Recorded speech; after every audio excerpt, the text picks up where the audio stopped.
Merci beaucoup, Monsieur le Président.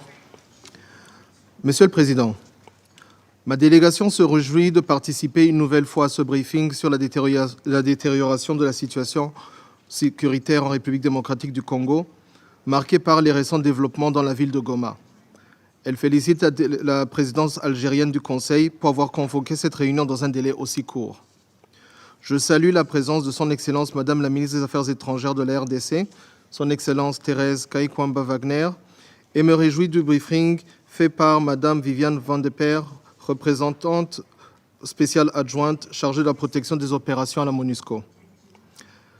Avant d'entamer mon propos, le gouvernement du Burundi présente ses condoléances aux soldats qui ont perdu leur vie durant les récents affrontements durant les 48 dernières heures. Monsieur le Président, pour la deuxième fois, en l'espace de 48 heures, nous sommes réunis pour constater avec une grande amertume que la situation à l'est de la RDC s'est gravement dégradée. Le moment est venu pour que les paroles cèdent la place à des actes concrets.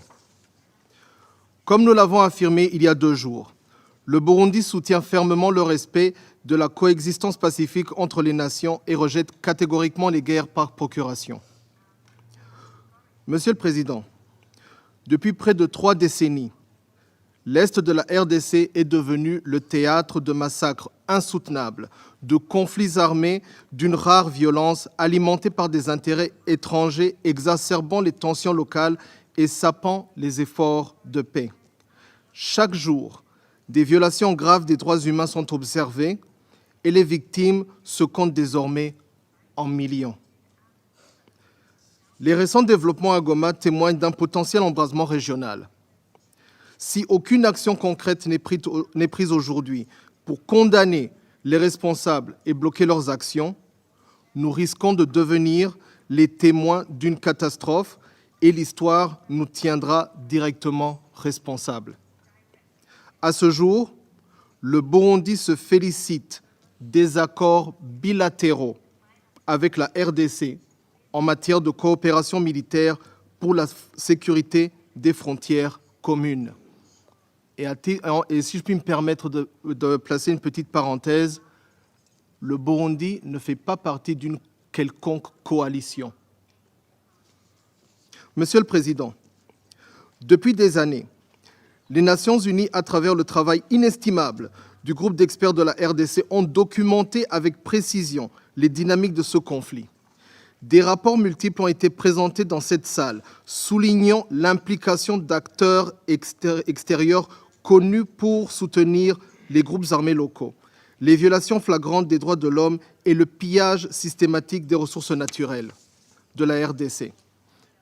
Combien de rapports supplémentaires faut-il avant que la communauté internationale et en particulier le Conseil de sécurité prennent ses responsabilités?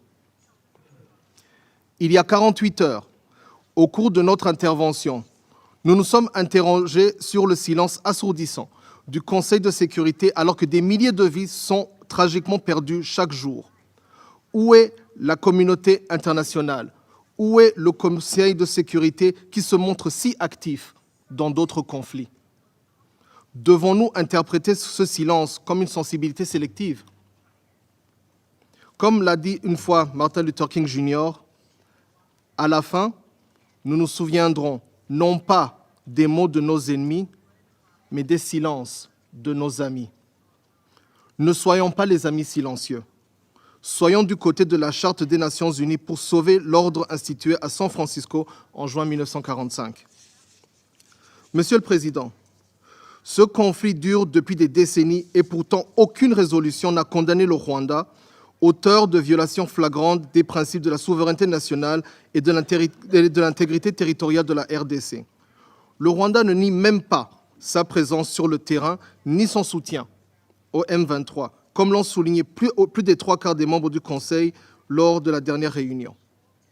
L'intégrité du territoire de la RDC ne peut être compromise et les incursions armées, les ingérences étrangères, le pillage systématique de ses ressources naturelles et les violations répétées de ses frontières doivent cesser immédiatement. Au regard de la situation sécuritaire et humanitaire, le Burundi s'inscrit toujours du côté du plein respect du droit international et du droit international humanitaire. À cet effet, Le Burundi condamne les violations flagrantes du droit international et du droit international humanitaire. Appelle à une cessation immédiate des hostilités à l'est de la RDC, à garantir que ce territoire ne devienne plus un terrain de confrontation indirecte entre acteurs régionaux et internationaux. Soutient les efforts des processus de Luanda et de Nairobi en exigeant le respect des engagements pris par toutes les parties. Exige le retrait des forces rwandaises de la RDC et réitère son attachement au respect de la souveraineté de la République démocratique du Congo, son intégrité territoriale, son indépendance politique et son droit à se défendre contre toute agression extérieure. Recommande de poursuivre les soutiens aux populations civiles et déplacées de guerre afin de subvenir à leurs besoins de base avec une attention particulière aux femmes et aux enfants. Pour conclure, et comme nous l'avons déjà exprimé, le Conseil de sécurité devrait être attentif aux revendications légitimes du peuple et du gouvernement congolais. Je vous remercie.